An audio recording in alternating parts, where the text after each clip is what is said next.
Hey guys, welcome back to Susan Shares. Well, today what we're going to talk about is distraction. I feel like, unfortunately, I'm a pro at distraction. I'm so easily distracted. I mean, I can get up in the morning, open up the Word of God, and like squirrel, or I can get up in the morning and open up the Word of God and laundry. I mean, I feel like that I have ADD or something. It's so ridiculous. And I feel like many of us, not just me, are so easily distracted. And it made me think of something. When we were in Phoenix, Arizona, Steve and I, during the course of being at a conference, we took a night off and went to a concert. And it was a huge arena there in Phoenix, Arizona. And it was a harvest concert. A lot of speakers, a lot of artists that were going to be playing there. And so it was going to be a huge audience. You know, it was, I think at the end, we found out there were like 17,000 there. So big crowd. So we were parking our car, walking in, and we were about it was almost a fourth, a half a mile away that we were parking.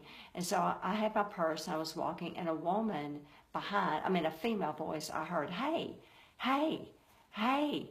And I didn't respond for the first 3 or 4 hays. And finally I turned around thinking, surely she's not talking about me, a total stranger. But I turned around and she was talking to me. And she was like, they don't let you take your purse in, ma'am.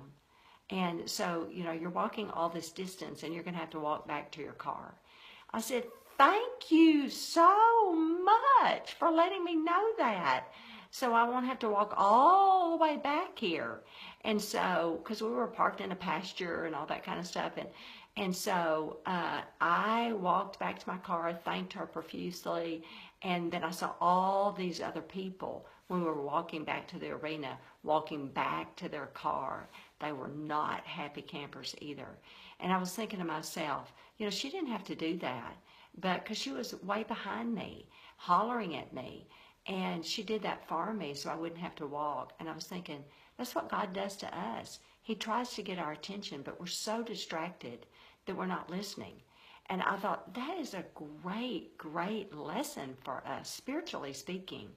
And I took that, you know, because God speaks to us through himself, his word, and his people. But here's the deal.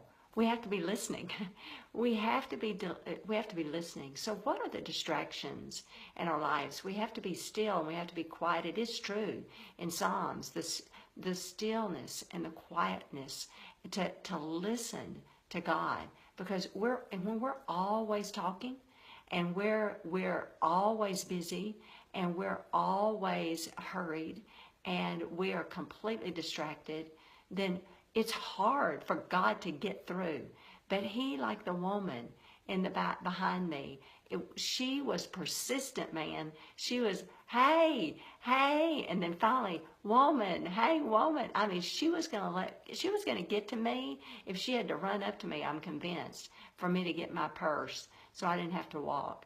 And that's the way God is. I mean, he'll find a way, and he'll let us get through things and go through things to find out the hard way if he has to. But he will get to us. But, oh, I pray that we stop and listen.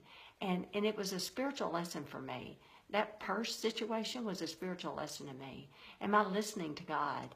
When I ask him, when I'm talking to him, am I also very quiet in listening to him? So it's a very good question about the distractions in our life, because there are so many opportunities for distractions, especially as far as technology is involved and social media and just so many other things besides that. You know, like I said, laundry. I mean, you know, that is so far from technology, but it's a distraction in our life. I mean, and not to say not to do laundry. I'm just saying anything can be a distraction away from God. It's got to be priority. Matthew 6:33, seek me first, and all these other things will be added. But me, I've got to be first. So think on these things and have a great day. I love you. Bye-bye.